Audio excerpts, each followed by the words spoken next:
இந்த Friday special கொடுவா உருவ மீன்லாம் போட்டு ஃபிஷ்ஷெல்லாம் போட்டு தொக்குமாயி நல்ல பொரியல் கிரேவியாக வச்சுருக்குது. இட்லி பழைய சாத்துக்கலாம் எல்லாருக்கும் ரோஸ்ட் பண்ணி சூப்பர் சூப்பராக கொடுத்து வச்சு சாப்பிட்டா. நீங்கள் வீட்டில் பண்ணி சாப்பிடுங்க.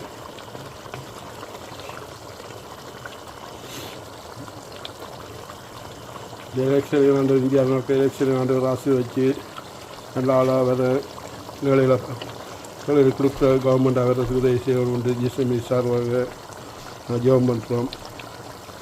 நீங்கள் ஆண்டோட்டு கவர்னிங்க நல்ல ஆக்கலாம் சொல்லி ஆண்டவன் அந்த ஆக்கில் ஒன்று சொல்லுவாள். இவர் நான் ஆண்டவருக்கு மட்டும் தான் தெரியும். யார் வரப்போகிறாங்க நல்லா வந்தால் ஆசீர்வாதம் இருக்கும். நாங்களும் ஜிஎஸ்எம்இ சார்பாக இந்தியாவில் இந்த போட் எலெக்ஷனுக்கு ஜெபம் பண்ணுறோம். ஆண்டவர் ஆசீர்வாதத்தை அவர் குடும்பங்களை மக்கள் ஜிஎஸ்எம்இசியை சப்ஸ்கிரைப் பண்ண மாதிரி